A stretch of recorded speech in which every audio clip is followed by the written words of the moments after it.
प्रदेश सरकार असफल रहती है, ये चिंता का विषय है। विभाजनकारी शक्तियों को दूर करने के लिए समाज संगठित हो। अखिल भारतीय विद्यार्थी परिषद विद्यार्थियों से संदर्भित सारे मुद्दों को एड्रेस करता है। विद्यार्थी परिषद पूरे भारत में हर कॉलेज कैंपसेस में आपको मिल जाएगा। उसमें हम 40% तक फीमेल का पार्टिसिपेशन रखते जी, हैं। ग्रॉस एनरोलमेंट रेशियो बढ़ाने की हम बात करते हैं और हमको ऐसा हमारा मानना है कि हम जीईआर को आगे बीट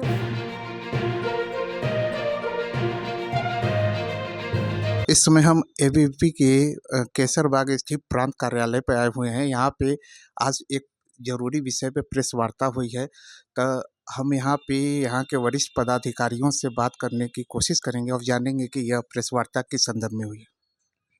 आपका शुभ नाम सर? जी, मेरा नाम शुभम सिंह सेंगर है और मैं अखिल भारतीय विद्यार्थी परिषद अवध प्रांत से राष्ट्रीय कार्यकारिणी सदस्य का दायित्व का निर्वहन कर रहा हूँ। जी, यह प्रेस वार्ता किस संदर्भ में हुई है, विषय क्या था? ये जो अभी हमारे देवभूमि उत्तराखंड में के देहरादून जिले में जो हमारी राष्ट्रीय अधिवेशन 71वीं राष्ट्रीय अधिवेशन संपन्न हुई है, उसके रिगार्डिंग ये प्रेस वार्ता थी। उस राष्ट्रीय अधिवेशन में किन विषयों पर हमने प्रस्ताव लाए, हम क्या छात्रों के शैक्षिक समस्याओं को जैसे हमने वहाँ पे एड्रेस किया और जो बहुत से 4 अब हमारे प्रस्ताव आए हैं, तो उन प्रस्तावों का क्या-क्या विषय रहा और हमने और उसमें और क्या आगे संकल्प लिया है कि छात्र शक्ति कैसे कार्य करे देश भर में, उसके रिगार्डिंग ये प्रेस कॉन्फ्रेंस रही। आपका नाम? जी नमस्ते, मैं शीतल कुमारी, केंद्रीय कार्य समिति सदस्य अवध प्रांत। महिलाओं की क्या भागीदारी है एबीवीपी में? देखिए, महिलाओं की भागीदारी आप देख सकते हैं कि जैसे कि विद्यार्थी परिषद पूरे भारत में हर कॉलेज कैंपसेस में आपको मिल जाएगा। तो उसमें जो इकाई बनाता है उसमें हम 40% तक फीमेल का पार्टिसिपेशन रखते हैं। उसके साथ ही महिलाओं केंद्रित बहुत सारे मिशन चलाए गए हैं, जैसे ऋतुमती अभियान चलता है, मिशन साहसी चलता है। उसके साथ ही और भी कैंपसेस में हम वीमेन केंद्रित कार्यक्रम कराते रहते हैं। आपका नाम भैया? नाम पुष्पेंद्र वाजपेयी है, अभी अवध प्रांत का प्रदेश मंत्री। आज के डेट में एज ए स्टूडेंट आपको क्या लगता है, स्टूडेंट के सामने सबसे बड़ी इश्यू क्या है, सबसे बड़ा मुद्दा क्या है?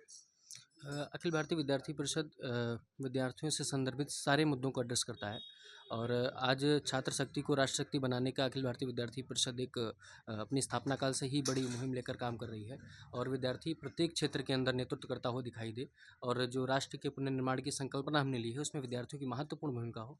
मुझे लग रहा है इस विषय पर विद्यार्थी परिषद काम करता है। आज की जो यह प्रेस वार्ता थी, अखिल भारतीय विद्यार्थी परिषद का 71वां राष्ट्रीय अधिवेशन पिछले 28 से 30 नवंबर के मध्य देवभूमि उत्तराखंड के अंदर संपन्न हुआ और जिसमें हमने आगामी वर्ष के अंदर संगठनात्मक विस्तार, कार्य के सुदृढ़ीकरण को लेकर विभिन्न विषयों पर चर्चा करी है। हमने वर्तमान समसामयिक विषयों पर विभिन्न प्रकार के समानांतर सत्र चलाए हैं। हमने शैक्षणिक, सामाजिक और सीमा सुरक्षा संदर्भित विषयों को लेकर 4 प्रस्ताव पास किए हैं, जिसमें उच्च शिक्षा के अंदर वित्तीय संकट को दूर करने का प्रयास हो, पर्यावरण के संदर्भ में हमने चिंता व्यक्त करी है और विभाजनकारी शक्तियों को दूर करने के लिए समाज संगठित हो और इसके साथ साथ हमने जो प्रमुख विषयों पर भाषण हमारे प्रमुख कार्यकर्ताओं के हुए हैं और आगामी दिनों के अंदर संगठन का काम किस प्रकार से प्रत्येक कैंपस तक आगे बढ़ेगा, इसको लेकर हमने बातचीत करी है। आपका नाम? सरिता पांडे, लखनऊ महानगर मंत्री। एबीवीपी स्टूडेंट के फेवर में क्या वर्क कर रहे हैं? एबीवीपी जैसा कि छात्रों के हितों को ध्यान में रखते हुए छात्रों के लिए ही कार्य करता है, तो छात्रों को जो भी शैक्षिक या फिर किसी भी प्रकार की जो भी दिक्कतें आती हैं उसके लिए एबीवीपी हमेशा तत्पर रहा है। किसी भी छात्र संगठन को अगर आप देखेंगे तो सबसे पहले जो छात्रों के लिए खड़ा दिखाई देता है आपको, वो एबीवीपी के ही छात्र होते हैं। सेंगर साहब, एक बार फिर आपके यहाँ इधर भी कई बार सुर्खियों में रहा है कि पेपर लीक का मुद्दा, कैसे देखते हैं? नहीं, ये बहुत दुर्भाग्यपूर्ण है कि इतना बड़ा प्रदेश है, इसमें ऐसे छात्रों के साथ जो उनके भविष्य का खिलवाड़ होता है, ये बहुत ही दयनीय स्थिति है और इसके लिए विद्यार्थी परिषद सदा से ऐसा उसका मत रहा है कि इन चीज़ों को जो है कि तुरंत स्क्रूटनाइज़ करके इन चीज़ों पे तुरंत नियंत्रण करना चाहिए और नियंत्रण पाना चाहिए, लेकिन किसी कारण से प्रदेश सरकार असफल रहती है, ये चिंता का विषय है। विद्यार्थी परिषद अपने इस वर्ष अभी जो हमारा अवध प्रांत का अधिवेशन अभी जो कि प्रस्तावित है इसी माह बहराइच में होने के लिए, उसमें हम शिक्षा जगत में ये जो विसंगतियाँ हैं, जो कॉम्पिटिटिव एग्जाम्स में आ रही हैं, उनको हम एड्रेस करते हुए एक प्रदेश स्तरीय प्रस्ताव ला रहे हैं और जिसको हम बहुत जल्द ही माननीय मुख्यमंत्री उत्तर प्रदेश हैं उनके सुपुर्द और उच्च शिक्षा मंत्री के संज्ञान में ला करके ध्यानार्थ उस पर हम कार्रवाई करेंगे।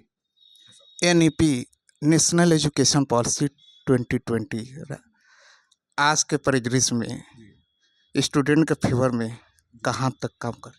नहीं, एनईपी की संकल्पना ही स्टूडेंट के फेवर में थी, इसीलिए उसको लाया गया। उसका क्रियान्वयन और उसका इम्प्लीमेंटेशन सारी यूनिवर्सिटीज़ में बहुत ही अच्छे प्रभावी ढंग से हो जाए, इसके लिए विद्यार्थी परिषद कार्यरत है और एकदम प्रशस्त है कि इसका मार्ग ये छात्रों के हित को होते हुए ही उसको लेके वहाँ से निकलेगा। एनईपी का कार्य अभी उतना देखिए, क्योंकि एनईपी को अभी 5 साल ही हुए। पहला बैच अभी ये पहला 1 या 2 बैच ही हैं जो एनईपी के स्टूडेंट जिनसे उससे निकले हैं। तो ऐसा उन छात्रों का क्या है, उनको क्या मतलब आगे कैसे वो बेनिफिशियरी और एनईपी के थ्रू हो सकते हैं। अभी बहुत सी देखिए, क्योंकि जब कोई नई चीज़ आती है तो उसमें बहुत से कॉन्सिक्वेंसेस भी हमको फेस करने पड़ते हैं, तो उसमें ज़्यादा हम लोग कॉन्सिक्वेंसेस फेस कर रहे हैं, ऐसा अभी परिलक्षित हो रहा है समाज में। लेकिन एनईपी को लॉन्ग टर्म देखा जाए, दूरदृष्टिया देखा जाए तो अच्छी पॉलिसी है और उससे निश्चित ही अच्छे परिणाम आएंगे। उसके लिए थोड़ा समय देना पड़ेगा और थोड़ा सा हमें और समय के साथ मतलब और तालमेल बैठा करके उसके क्रियान्वयन के लिए और अच्छे और उचित प्रयास करने पड़ेंगे, जिसके लिए विद्यार्थी परिषद कर्तव्यबद्ध है। हाँ स्टूडेंट से जब हम बात करते हैं जी। तो एक बड़ा मसला सामने निकल कर आता है, स्पेशली प्रोफेशनल कोर्सेज की सीटों को लेकर यूनिवर्सिटी में। जी। तो आपको क्या लगता है, यह अभी कम है यूनिवर्सिटी में या इस पे फिर बढ़ाना चाहिए या फिर मानक के अकॉर्डिंग होना चाहिए? नहीं, मानने के अकॉर्डिंग तो होने ही चाहिए। अभी पूर्व में भी क्वालिटी बेस्ड। हाँ, नहीं देखिए, qualitative research, qualitative educational institutes में जो हायर एजुकेशन है वो सफ़र कर रही है, वो बिल्कुल सही कह रहे हैं आप। लेकिन एनईपी की जो मूल धारणा है वो क्वालिटी एजुकेशन को ही प्रमोट करने की है। तो अगर जो ऐसे प्रोफेशनल कोर्सेज हैं जिसमें आप बता रहे हैं, जैसे क्या हुआ है, प्रोफेशनल कोर्सेज का ड्यूरेशन हमने 1 साल बढ़ा दिया है, वो इसलिए एनईपी के थ्रू, क्योंकि वो आगे मास्टर्स में जो पढ़ाई करता है वो अपना प्रोफेशनल कोर्सेज को बतौर स्किल ट्रेनिंग अपने फाइनल ईयर में करेगा। उसके बाद वो डायरेक्ट रिसर्च में आ सकता है। तो ये कुछ पॉपुलेशन के अकॉर्डिंग, पॉपुलेशन के रेशियो पे बोल रहा हूँ, जी। ऐसा नहीं लग रहा है कि यूनिवर्सिटी में सीटें कम हैं?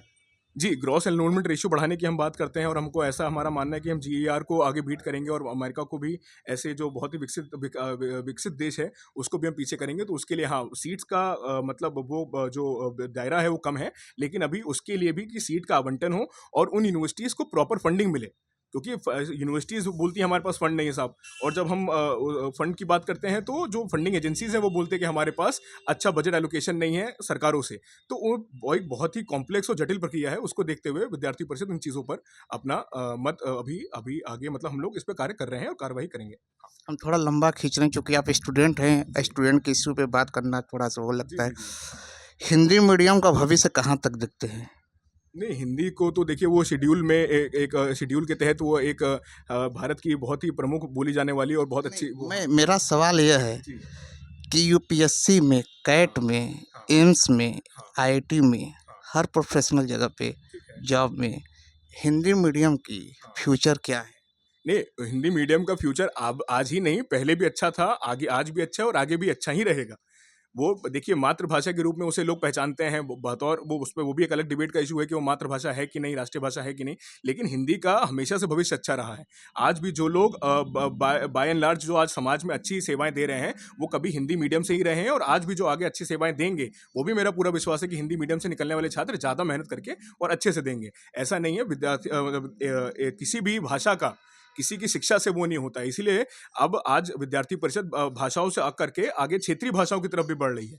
कोई अवधी बोलना चाहता है, बुंदेलखंडी बोलना चाहता है और किसी उसमें, तो उसमें भी आगे, और विद्यार्थी परिषद के प्रयासों से ही मध्य प्रदेश पहला प्रदेश हुआ जिसमें मेडिकल एजुकेशन भी जो है वो हिंदी में शुरू की गई।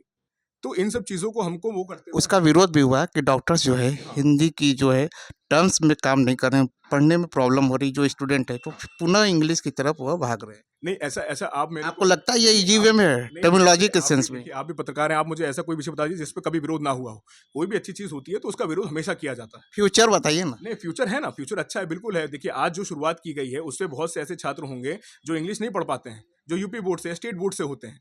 मध्य प्रदेश बोर्ड से कोई होगा, बिहार बोर्ड से कोई रहा होगा, यूपी बोर्ड से कोई रहा होगा, वो नहीं है उसमें है, तो हम वो हिंदी में अगर पढ़ रहा है तो हिंदी में पढ़ करके अगर अच्छा आगे करता है तो उसमें मैंने क्या कहा स्टार्टिंग में, एनईपी का सवाल हो चाहे अन्य और विषय हो, थोड़ा हमें समय देना पड़ेगा। अगर समय देंगे, अच्छे से उस चीज़ को देखेंगे, मॉनिटर करेंगे तो बहुत ही अच्छे और निश्चित ही परिणाम अच्छे आएंगे, ये मेरा विश्वास है। हाँ। एक आखिरी सवाल आप लोग से, क्योंकि आप 4 लोग बैठे हैं, चारों युवा स्टूडेंट, और उसमें 50-50 का रेशियो, यानी आधी आबादी भी है, टूरिस्ट तो है ही है।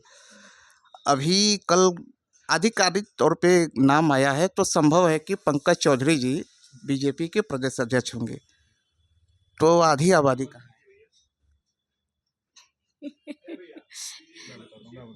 देखिए क्या है, आपने पूछा उसका मैं उसका उत्तर दे रहा हूँ। ये आपका ये बनाया हुआ एक मीडिया का, मैं जगत का कहूँगा, ये एक नहीं नहीं नहीं, मेरा सवाल है as a student. As a student अगर आप बोलेंगे तो मैं एक्टिविज्म के रूप में आपको ये बता सकता हूँ कि पंकज चौधरी जी अच्छे चयन होगा, अच्छा जो भी चयन हुआ होगा, लेकिन उनका चयन भाजपा का है। वो विद्यार्थी परिषद से कहीं भी कंसर्न नहीं है।